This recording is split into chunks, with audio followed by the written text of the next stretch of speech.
আজকে আমার ভিডিওটি পশ্চিমবাংলার সাধারণ মানুষের স্বার্থে।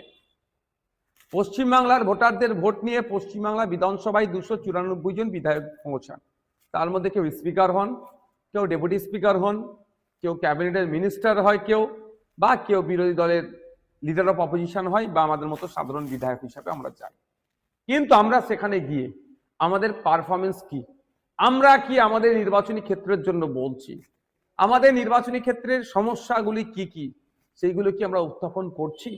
যদি করে থাকি ভালো কথা, আর না করলে তাহলে বিধায়ককে প্রশ্নের সম্মুখীন হতে হবে।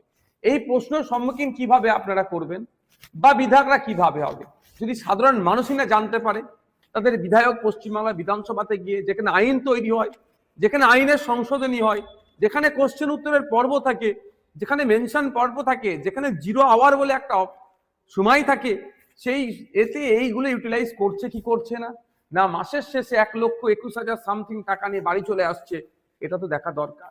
সেই জন্যই বলবো, আমিও দাবি তুলছি, পশ্চিমবাংলার সাধারণ মানুষের কাছে অনুরোধ, আমার দাবি তুলুন, মুখ্যমন্ত্রী স্পিকার স্যারের কাছে দাবি তুলুন যে অবিলম্বে পশ্চিমবাংলায় লাইভ টেলিকাস্টের ব্যবস্থা করতে হবে। অ্যাসেম্বলি হাউসে সরাসরি লাইভ, যেটাকে বলা হয় সম্প্রচারের ব্যবস্থা করতে হবে পশ্চিমবাংলা বিধানসভা থেকে।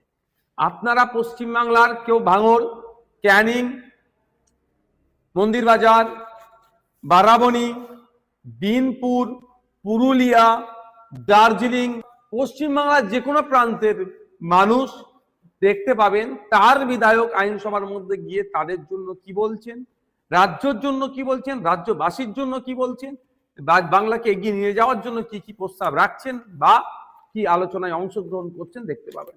আমরা দেখছি তো বড় বড় করে কথা বলছে বাইরে, কিন্তু আইনসভার মধ্যে ঢুকে তার কোনো কথা নাই।